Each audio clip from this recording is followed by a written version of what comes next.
नमस्कार, सुहासिनीज लाईफस्टाईलमध्ये तुमचे खूप खूप स्वागत आहे.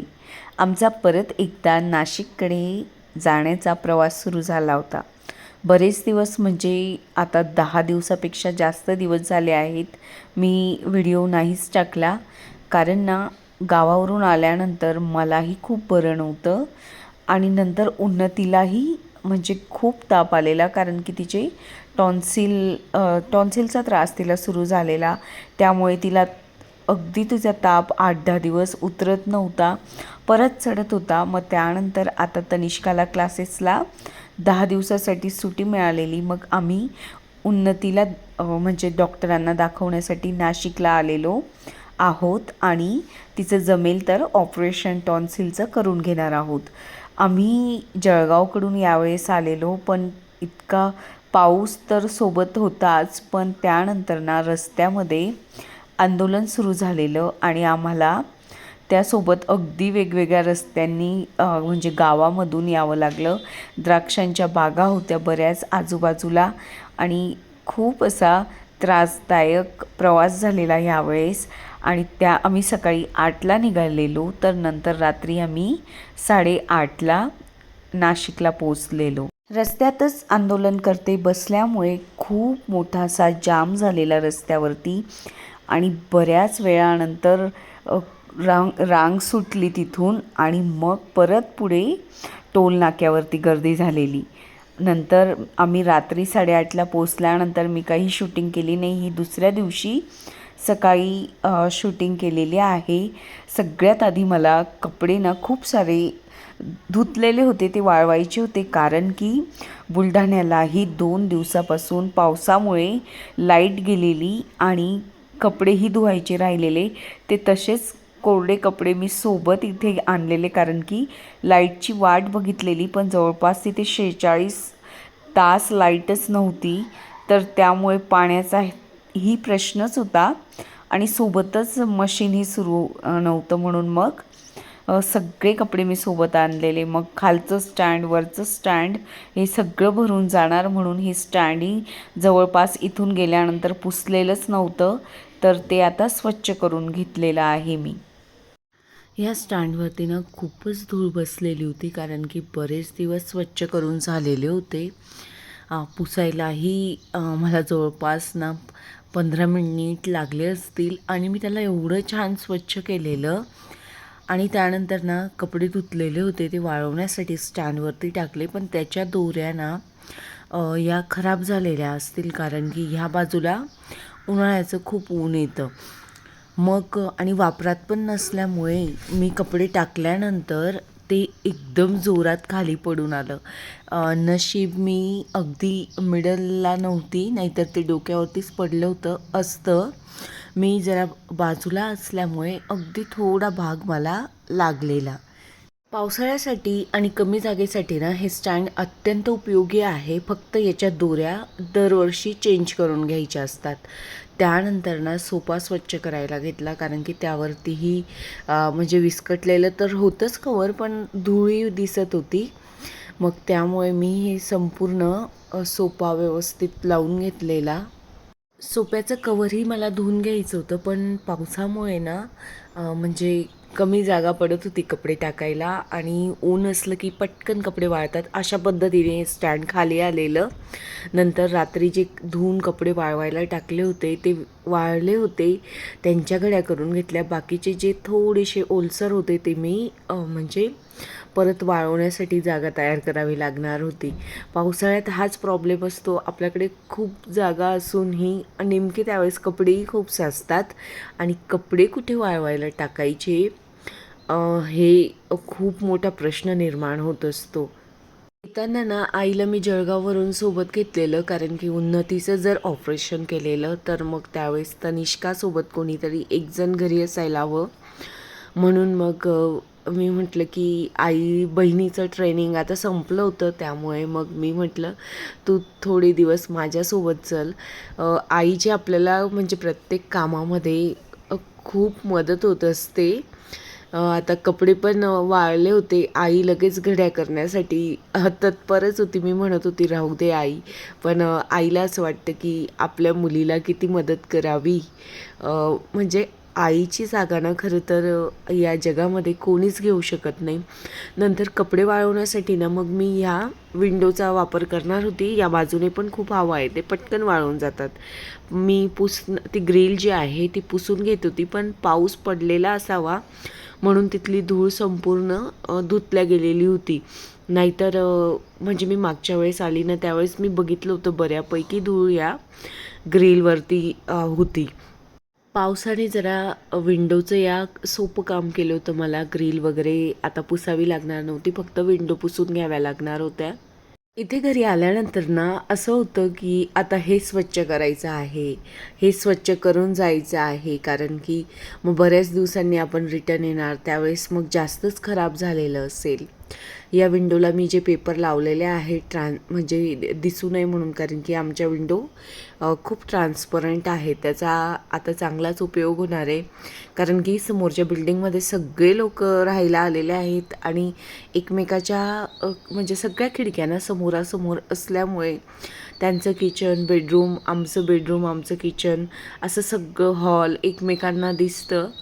मग त्यामुळे ना असं बेडरूमला तरी अशा विंडो असल्या की थोडं आपण आपल्या घरामध्ये असं म्हणजे फ्रीली जगू शकतो असं वाटतं.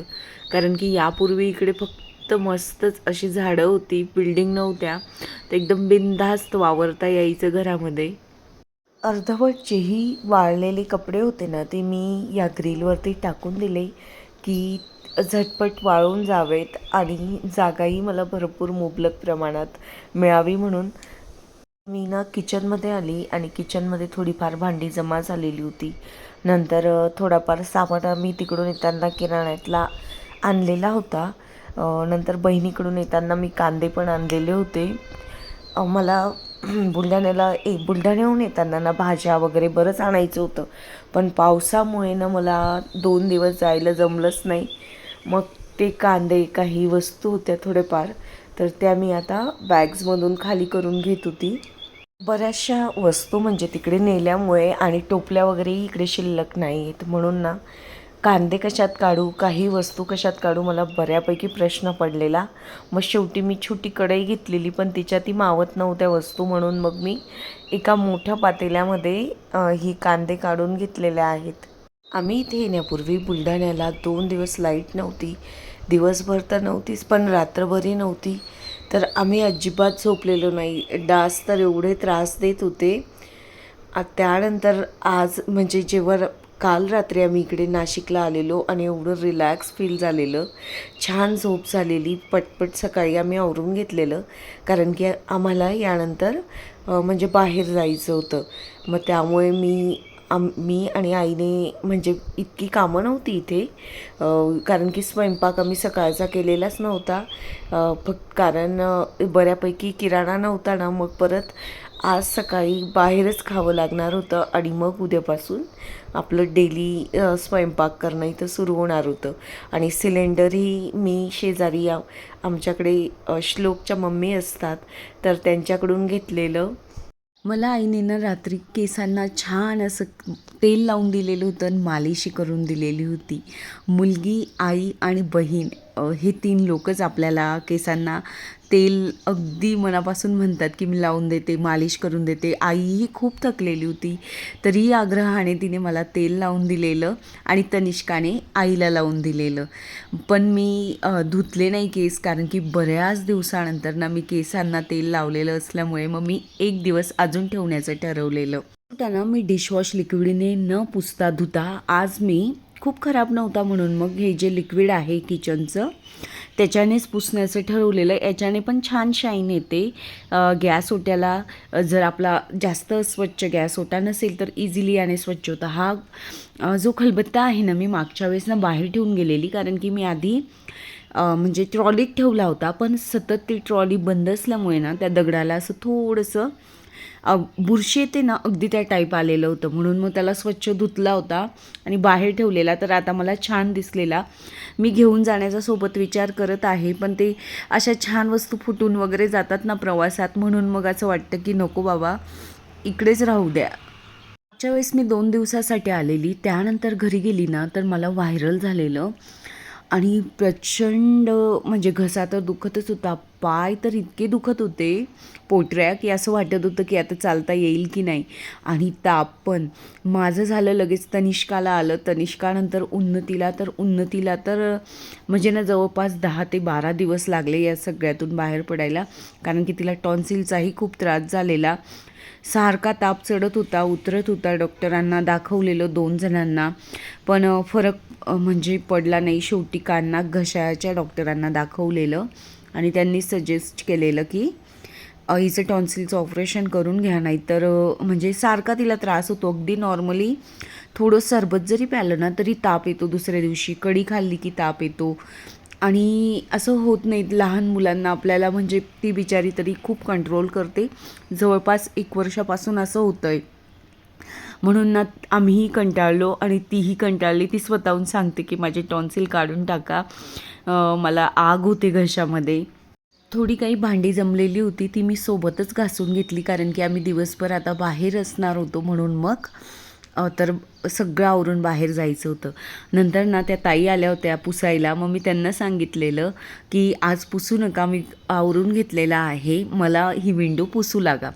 एका बाजूने मी स्वच्छ करायला घेतली आणि दुसऱ्या बाजूने त्यांनी स्वच्छ केली, कारण की ना खूप पाऊस या गॅलरीतून आलेला होता, तर सगळी माती झालेली होती गॅलरीवरती. आणि आता जवळपास 7 ते 8 महिने झालेले होते की ह्या म्हणजे ज्या आपल्या गॅलरीचे डोअर्स आहेत ते पुसलेले नव्हते, स्लायडिंग डोअर्स. मी इथे असायची ना तर एवढं पुसण्याची गरज नाही यायची, कारण की मी थोडीही धूळ दिसली ना तर मी स्वतःचं ना सकाळी म्हणा जसा वेळ मिळेल ना तसं मी हे डोअर्स पुसत असायची. मग त्यामुळे ना अगदी मस्त चकचकीत स्वच्छ असायचे. पण आता ह्या 6 महिन्यात तर अजिबातच पुसले गेलेले नव्हते. नाहीतर खालची जी ग्रिल असते, म्हणजे आपल्या स्लायडिंग डोअर्स इकडे तिकडे होण्यासाठी, त्यातनं खूप कचरा साचतो.